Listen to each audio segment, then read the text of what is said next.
Hey guys, how's it going? My name is Adam. Today I'm gonna show you how to basically make horizontal scroll in webflow. So first of all, set up your structure, right?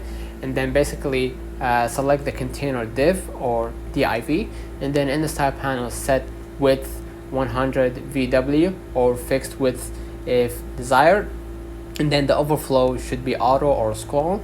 And then basically arrange child elements. Select the child elements inside your container div and then set their display to an inline block, or change the display property of the container div to flex and configure the flex direction or row, and then adjust the width. Ensure that the total width of that child elements exceeds the width of the container for scrolling to be necessary, and then click on preview mode icon to see the horizontal scroll effect, and then basically publish.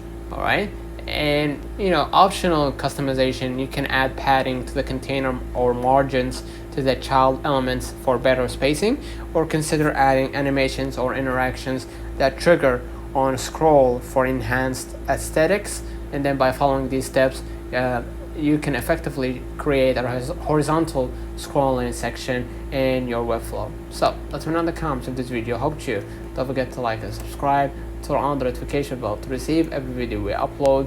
Thank you for